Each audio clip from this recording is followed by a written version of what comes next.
Welcome back. This is video number 3, and as promised, I am going to give you some real live examples of different scenarios so that whether you're trying to build a list or whether you're trying to sell a product or whether you're trying to just brand yourself, different scenarios call for different setups and different types of campaigns.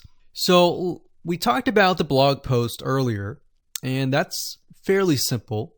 But let's say, for example, that you want to build a list. How do you set things up? All right.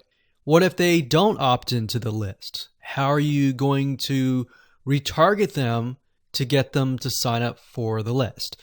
So what you really have to do is you have to get an idea of what you want to achieve. What action do you want? Do you want an email?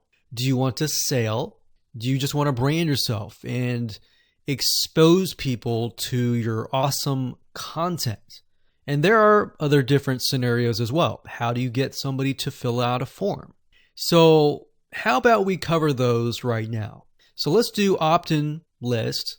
So let me jot this down so we don't forget. So we're going to cover next. So we covered blog post. We're going to cover email, opt-in, a sale, and perhaps a branding. Yeah, we actually, blog post is actually branding. So branding. Now you could go further and show them ads of other related content as well. You could do that. But the goal here is to try to keep things simple. All right. We don't want to get too complex because, believe it or not, Facebook ads can get very, very complex. Funnels can grow and be extensive as possible, but let's keep the things simple. So we got a sale. Well, let's do perhaps a form. So you have to think, what is the intention or the goal? So the goal with an email opt-in is to get an email address. The goal of a sale is to obviously get someone to spend money.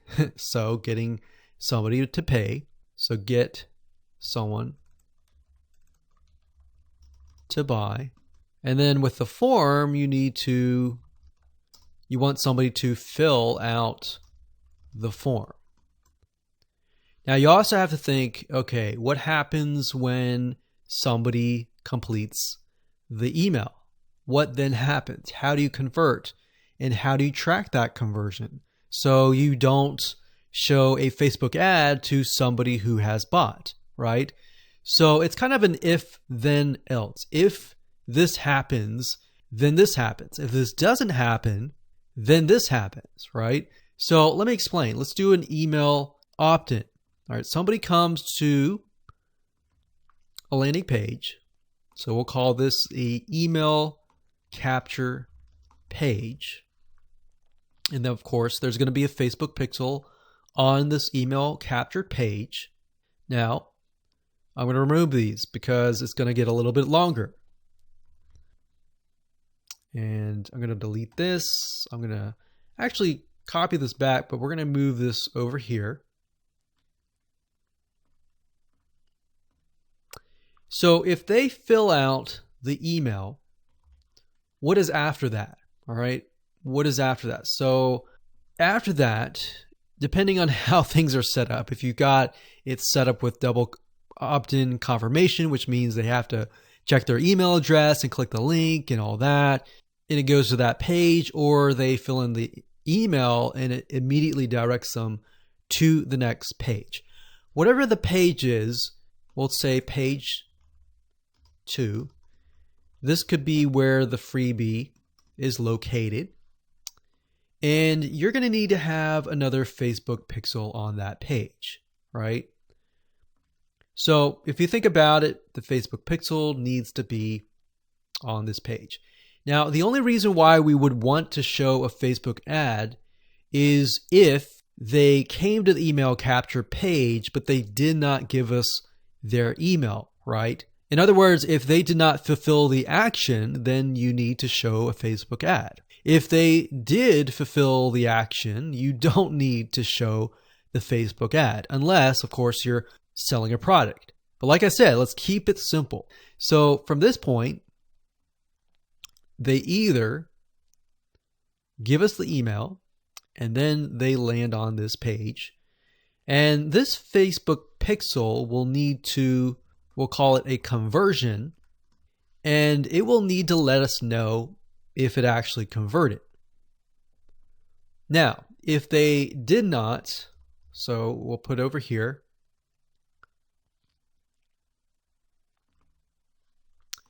did not give email.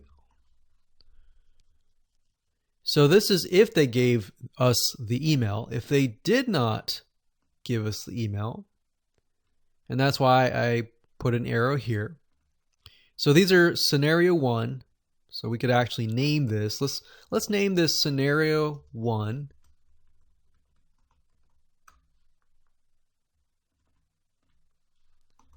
In scenario 2.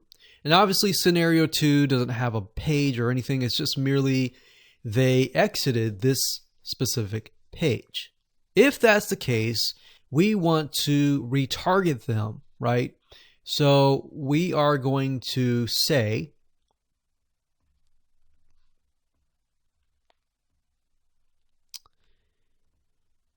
if they did not give us the email, then we're going to put them into a custom audience.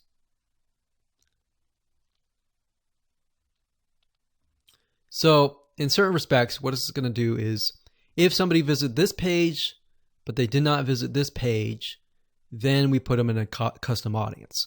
If they visited this page and this page, then we do not retarget them.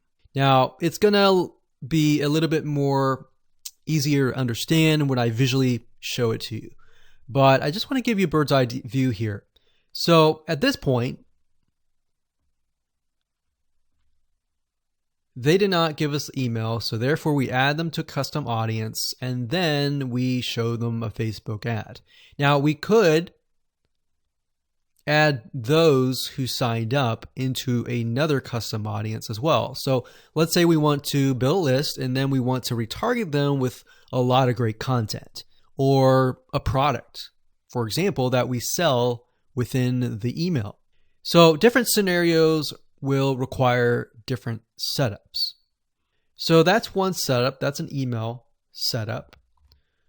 So not only are you setting things up for the if they fill out the email, but if they do not fill out the email. So the next thing we have is a sale. So you'll notice that it's actually very similar. If a visitor comes to a page, and this page can be the sales page, and of course we pixel them, and then they either buy or, so scenario, they buy, and that is a Facebook pixel conversion, or they do not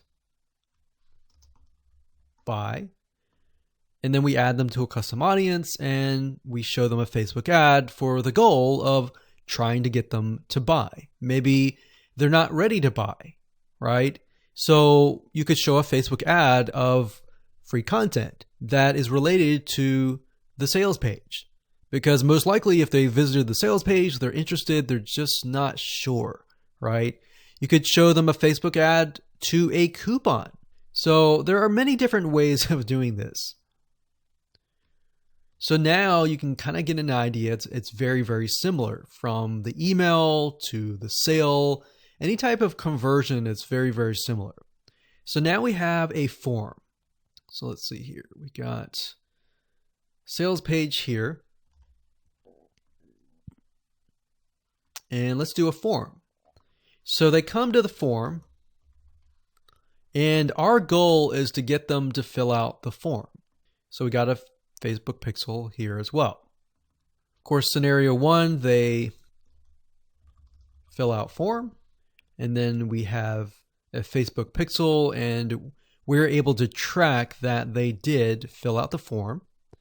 And scenario 2, they did not fill out form, so we want to retarget them with either really good content or something that speaks directly to them to try to get them to come back and fill out the form. And that can be the Facebook ad.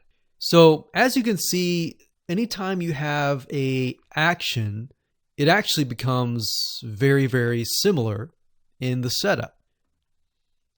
So now that you have a better idea of the different real life scenarios and examples, let's move on to the next video and talk about the Facebook Pixel, what it is, why it's important, and where to get it.